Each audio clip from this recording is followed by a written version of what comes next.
Welcome friends. Bharathi Kannamma இன்னைக்கு எபிசோட்ல வந்த சுவாரஸ்யமான சீன்ஸ் பத்தி பார்க்கலாம். பாரதி கண்ணம்மா கூட பைக்ல போற மாதிரி கனவு கண்டுட்டு இருக்கிறாரு. என்ன டாக்டரே கனவா? கனவுல மட்டும்தான் கண்ணம்மா கூட போக முடியும் அப்படின்னு கணபதி கிண்டலா சொல்றாரு. அடுத்ததா ஹேமாலட்சுமி 2 பேருமே பைக்ல போலாமா அப்படின்னு சொல்றாங்க கண்ணம்மாட்ட. குழந்தைங்க தான் ஆசைப்படுறாங்களே கண்ணம்மா, கூட்டிட்டு போ கண்ணம்மா அப்படின்னு கண்ணம்மாவோட அப்பா சொல்றாரு. கேட்ட உடனே பாரதி கணபதி 2 பேருமே சிரிக்கிறாங்க. ஒருவேளை குழந்தைகளை உட்கார வச்சுட்டு மாமா பின்னாடி தள்ளி தள்ளி விளையாடுவாரோ அப்படின்னு சொல்லி கணபதி கிண்டலா சொல்றாரு. ஆனா அங்க பார்த்தா ஹேமாலட்சுமி 2 பேரையும் கூப்பிட்டுட்டு கண்ணம்மா கெத்தா வண்டி ஓட்டிட்டு போறாங்க. கண்ணம்மா மாமா கணபதி பாரதிட்ட சொல்றாரு, கண்ணம்மாவுக்கு வண்டி ஓட்ட தெரியாதுன்னு சொன்னீங்க, அவன் என்னன்னா குழந்தைகளையும் கூட்டிட்டு சூப்பரா ஓட்டிட்டு போறாளே அப்படின்னு சொல்றாரு. பாரதி சொல்றாரு, கண்ணம்மா நிறைய மாறிட்டா, நிறைய விஷயங்கள் கத்துக்கிட்டா, முன்னாடியை விட எனக்கு இப்பதான் அவளை ரொம்ப பிடிச்சிருக்கு அப்படின்னு சொல்றாரு. கண்ணம்மா அவங்க பைக்ல போய் எல்லா கடையிலுமே மசாலா பொருள் எல்லாத்தையுமே டெலிவரி பண்றாங்க. அங்க இருக்கிற கடைக்காரர் ஒருத்தவங்க சொல்றாங்க, உன்னோட மசாலா பொடி ஃபர்ஸ்ட் விற்காதுன்னு தாமா நினைச்சேன், ஆனா இப்ப கடைக்கு வர எல்லாருமே அதை தாமா கேட்டு வாங்கிட்டு போறாங்க அப்படின்னு சொல்றாங்க. அடுத்ததான் அந்த நாட்டாம பையன் பாண்டியனை காமிக்கிறாங்க. அவரோட மேனேஜர் இந்த மாசத்துக்கான கணக்கை சொல்றேன் சார் அப்படின்னு சொல்லிட்டு இருக்கிறாரு. செங்கல் சூளையில இருந்து நமக்கு இவ்வளவு லாபம் வந்துச்சு, டிரான்ஸ்போர்ட்ல இருந்து இவ்வளவு லாபம் வந்துச்சு அப்படின்னு ஒவ்வொன்னா சொல்லிட்டு இருக்கிறாரு. ஆனா இந்த மாசம் மசாலா பொடி வியாபாரத்துல நமக்கு 2 லட்சம் ரூபாய் நஷ்டம் வந்திருக்கு சார் அப்படின்னு சொல்றாரு. இவ்வளவு ரூபாய் எப்படி நஷ்டம் வந்துச்சு அப்படின்னு பாண்டி கேக்குறாரு. பாண்டியோட ஃப்ரெண்டு சொல்றாரு, உன்கிட்ட ஃபர்ஸ்டே சொல்லணும்னு இருந்தேன், நம்ம சுத்து வட்டார கிராமத்துல ஃபுல்லா நம்மளோட மசாலா பொடி இட்லி தோசை மாவெல்லாம் வித்துட்டு இருக்கிறோம், ஆனா இந்த மாசம் சரியா போகல நமக்கு அப்படின்னு சொல்றாரு. பாண்டி கேக்குறாரு, என்னோட மசாலா கம்பெனிக்கு போட்டியா வேற எவனாவது வந்திருக்கிறானா, எவன்டாது அப்படின்னு கேக்குறாரு. பாண்டியோட ஃப்ரெண்டு சொல்றாரு, எவன்டான்னு சொல்லாத, எவடான்னு கேளு அப்படின்னு சொல்றாரு. அதான் உன்னோட அத்தை பொண்ணு ஒருத்தி புதுசா இந்த ஊருக்கு வந்திருக்கிறாளே, அதான் அவ பேரு கண்ணம்மா அப்படின்னு சொல்றாங்க. கண்ணம்மான்னு பேரு கேட்ட உடனே பாண்டி சிரிக்கிறாரு. பாண்டியோட ஃப்ரெண்டு சொல்றாரு, நம்மளோட மசாலா பொடியில நம்ம கொஞ்சம் கலப்படம் பண்ணிருக்கிறோம், அது போக அதுக்கு போட்டி இல்லாததுனாலதான் ஊர் மக்கள் வாங்கிட்டு இருந்தாங்க அப்படின்னு சொல்றாரு. கண்ணம்மாவோட மசாலா பொடி ரொம்ப தரமா இருக்குது, அதனாலதான் எல்லாருமே அதை வாங்க ஆரம்பிச்சிட்டாங்க, அதனாலதான் நமக்கு நஷ்டம் வந்துருச்சு அப்படின்னு சொல்றாரு. பாண்டி சொல்றாரு, கண்ணம்மாவை போட்டியா நினைச்சாதான் பிரச்சனை, பேசாம பார்ட்னர் ஆக்கிடுவோம் அப்படின்னு சொல்றாரு.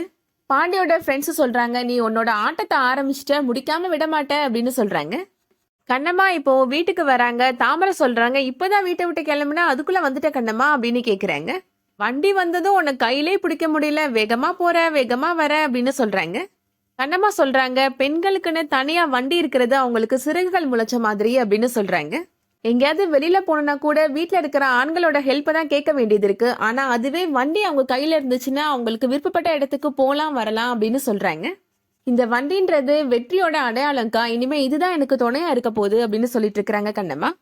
அந்த டைம்ல தாமரையோட அப்பா தாமரையை கூப்பிடுறாரு, எனக்கு ரொம்ப முடியல, ரொம்ப இருமலா இருக்கு, மூச்சு விடவே கஷ்டமா இருக்கு அப்படின்னு சொல்றாரு. கண்ணம்மா சொல்றாங்க, நம்ம உடனே டாக்டர்கிட்ட கூட்டிட்டு போலாம், யார்ட்டையாவது கார் இருக்கான்னு கேளுங்க, நம்ம மேலூருக்கு போலாம் அப்படின்னு சொல்றாங்க. தாமரை அப்பா தாமரையை பார்த்து கண்ணடிக்கிறாரு, எல்லாம் சும்மா நடிப்பு தான் அப்படின்னு சொல்றாரு.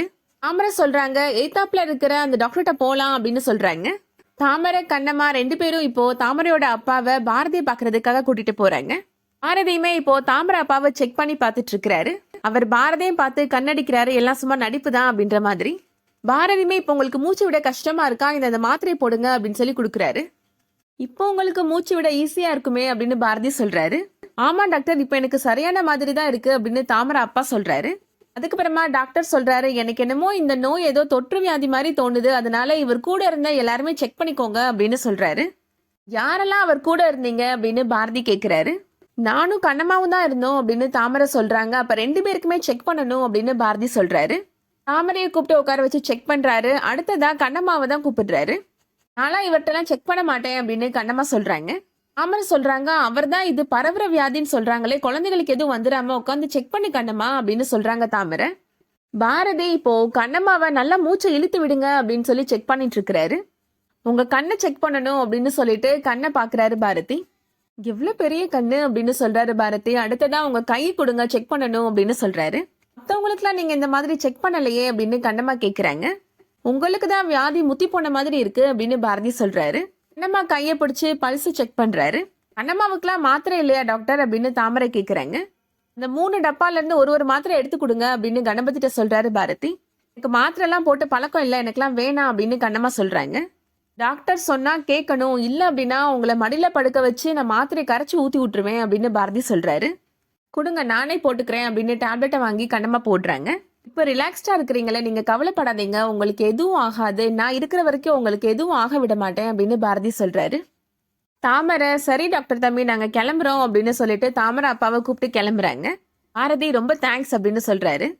கணபதி சொல்றாரு, ஏதாவது பிரச்சனைனா குரல் கொடுங்க, நாங்க வீட்டுக்கு வந்தே ட்ரீட்மெண்ட் கொடுக்குறோம் அப்படின்னு சொல்றாரு. என்னமா ரொமான்ஸ் பண்றியா நீனு அப்படின்னு கணபதி பாரதிட்ட சொல்றாரு. அதோட இன்னைக்கான எபிசோட் முடியுது. இந்த வீடியோ உங்களுக்கு பிடிச்சிருந்துச்சுன்னா லைக் பண்ணிக்கோங்க. சீரியல் அப்டேட்ஸ்க்கு நம்ம சேனலை சப்ஸ்கிரைப் பண்ணிக்கோங்க. தேங்க்ஸ் ஃபார் வாட்சிங்.